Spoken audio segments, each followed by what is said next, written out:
नमस्कार। हमारे YouTube channel विजय वैदिक भारत में आपका स्वागत है। आपने हमारे YouTube चैनल को अभी तक सब्सक्राइब नहीं किया है तो YouTube चैनल को सब्सक्राइब जरूर कर लें। हम आपको बताएंगे गाय को कत्ल करके सैकड़ों चीज़ें बनाई जाती हैं जो आप रोज़ाना इस्तेमाल करते हैं। राजीव दीक्षित जी कहा करते थे, भारत में कुल 3600 बड़े कत्लखाने हैं जिनके पास पशुओं को काटने का लाइसेंस है जो सरकार ने दे रखा है। इसके अलावा 35,000 से अधिक छोटे मोटे कत्लखाने हैं जो गैरकानूनी ढंग से चल रहे हैं। कोई कुछ पूछने वाला नहीं। हर साल 4 करोड़ पशुओं का कत्ल किया जाता है, जिसमें गाय, भैंस, सूअर, बकरा, बकरी, ऊंट आदि शामिल हैं। मुर्गियां कितनी काटी जाती हैं इसका कोई रिकॉर्ड नहीं है। गाय का कत्ल होने के बाद मांस उत्पन्न होता है और मांसाहारी लोग उसे भरपूर खाते हैं। भारत में 20% लोग मांसाहारी हैं जो रोज़ मांस खाते हैं और सब तरह का मांस खाते हैं। मांस के अलावा दूसरी जो चीज़ प्राप्त की जाती है वो है तेल। उसे टैलो कहते हैं। जैसे गाय के मांस से जो तेल निकलता है उसे बीफ टैलो और सूअर की मांस से जो तेल निकलता है उसे पोर्क टैलो कहते हैं। इस तेल का सबसे ज़्यादातर उपयोग चेहरे में लगाने वाली क्रीम बनाने में होता है, जैसे फेयर एंड लवली इत्यादि। ये तेल क्रीम बनाने वाली कंपनियों द्वारा खरीदा जाता है।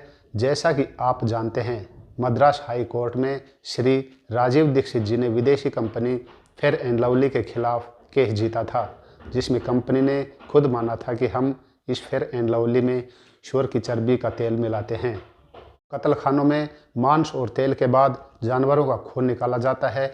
कसाई गाय को दूसरे पशुओं को पहले उल्टा रस्सी से टांग देते हैं, फिर तेज धार वाले चाकू से उनकी गर्दन पर वार किया जाता है और एकदम से खून बहने लगता है। नीचे उन्होंने एक ड्रम रखा होता है जिसमें खून इकट्ठा किया जाता है। तो खून का सबसे ज़्यादा प्रयोग किया जाता है अंग्रेजी दवा बनाने में। गाय के शरीर में निकला हुआ खून, मछली के शरीर से निकला हुआ खून, बैल, बछड़ा, बछड़ी के शरीर से निकला हुआ खून से जो एक दवा बनाई जाती है उसका नाम है डेक्सोरेंज।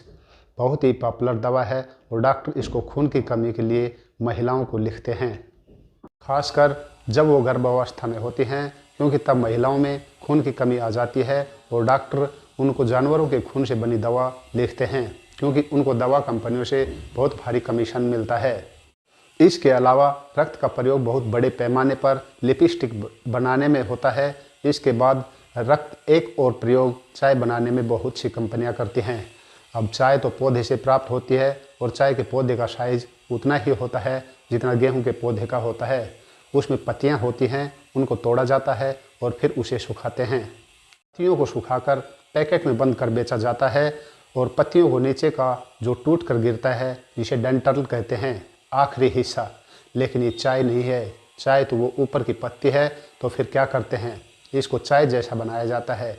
अगर हम उस निचले हिस्से को सुखाकर पानी में डालें तो चाय जैसा रंग नहीं आता। तो ये विदेशी कंपनियां क्या करती हैं, जानवरों के शरीर से निकला हुआ खून को इसमें मिलाकर सुखाकर डिब्बे में बंद कर बेचती हैं। तकनीकी भाषा में इसे टी डस्ट कहते हैं। इसके अलावा कुछ कंपनियां नेल पॉलिश बनाने में प्रयोग करती हैं। मांस, तेल, खून के बाद कत्लखानों में पशुओं की हड्डियां निकलती हैं और इसका प्रयोग टूथपेस्ट बनाने वाली कंपनियां करती हैं। सबसे पहले जानवरों की हड्डियों को इकट्ठा किया जाता है, उसे सुखाया जाता है, फिर एक मशीन आती है बोन क्रशर, इसमें इसको डालकर इसका पाउडर बनाया जाता है और कंपनियों को बेचा जाता है। शेविंग क्रीम बनाने वाली काफ़ी कंपनियां भी इसका प्रयोग करती हैं और आजकल इन हड्डियों का प्रयोग जो होने लगा है टेल्कम पाउडर बनाने में, नहाने के बाद जो लोग लगाते हैं इसमें इसका प्रयोग होता है, क्योंकि ये थोड़ा सस्ता पड़ता है। वैसे टेल्कम पाउडर पत्थर से बनता है और 60 से 70 रुपये किलो मिलता है और गाय की हड्डियों का पाउडर 25 से 30 रुपये मिल जाता है। इसलिए कंपनियां हड्डियों का प्रयोग करती हैं। इसके बाद गाय ऊपर की जो चमड़ी है उसका सबसे ज़्यादा प्रयोग किया जाता है। क्रिकेट के बाल बनाने में लाल रंग की बाल होती है, आजकल सफ़ेद रंग में भी आती है जो गाय की चमड़े से बनाई जाती है। गाय के बछड़े की चमड़ी का प्रयोग ज़्यादा होता है बाल बनाने में। दूसरी एक बाल होती है फुटबॉल। क्रिकेट बॉल तो छोटी होती है पर फुटबॉल बड़ी होती है। इसमें और ज़्यादा प्रयोग होता है गाय के चमड़े का। आजकल और एक उद्योग में इस चमड़े का बहुत प्रयोग हो रहा है जूते चप्पल बनाने में।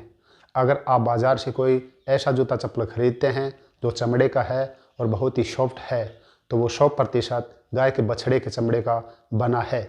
और अगर हार्ड है तो ऊंट और घोड़े के चमड़े का। इसके अलावा चमड़े के प्रयोग पर्स, बेल्ट जो बांधते हैं, इसके अलावा आजकल सजावट के सामान में भी इसका प्रयोग किया जाता है। तो गाय और गाय जैसे जानवरों आदि का कत्ल होता है। इन जानवरों से 5 चीज़ें निकलती हैं।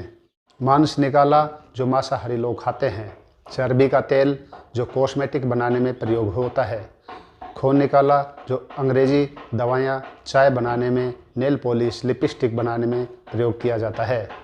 हड्डियाँ निकाली, इसका प्रयोग toothpaste, tooth powder, shaving cream और टेल्कम पाउडर बनाने में किया जाता है। चमड़ा निकाला, इसका प्रयोग क्रिकेट बॉल, फुटबॉल, जूते, चप्पल, बैग, बेल्ट आदि चीज़ें बनाने के काम में लिया जाता है। जैसा कि पहले बताया, 35,000 कत्ल खाने हैं और 4 करोड़ गाय, भैंस, बछड़ा, बकरी, ऊँट आदि काटे जाते हैं। तो इनसे जितना मांस उत्पन्न होता है वो बिकता है। चर्बी का तेल बिकता है, खून बिकता है, हड्डियाँ और चमड़ा बिकता है। तो निकलने वाली इन 5 वस्तुओं का भरपूर प्रयोग है और एक बहुत बड़ा बाजार है इस देश में। इसके अतिरिक्त गाय के शरीर के अंदर के कुछ भाग हैं, उनका भी बहुत प्रयोग होता है। जैसे गाय में बड़ी आंत होती है, जैसे हमारे शरीर में होती है, ऐसे गाय के शरीर में होती है। तो जब गाय को काटा जाता है तो बड़ी आंत अलग से निकाली जाती है और इसको पीसकर जिलेटिन बनाई जाती है, जिसका बहुत ज़्यादा प्रयोग आइसक्रीम, चॉकलेट, कैप्सूल आदि में किया जाता है। इसके अलावा Maggi, pizza, burger, hot dog, chow mein के बेस मटेरियल बनाने में भरपूर होता है। और एक जेली आती है रेड ऑरेंज कलर की, उसमें जिलेटिन का बहुत प्रयोग होता है। आजकल जिलेटिन का उपयोग साबूदाना में भी होने लगा है, जो हम उपवास में खाते हैं। तो ये सब वस्तुओं जो जानवरों के कत्ल के बाद बनाई जाती हैं, हम जाने अनजाने में इनका प्रयोग अपने जीवन में कर रहे हैं।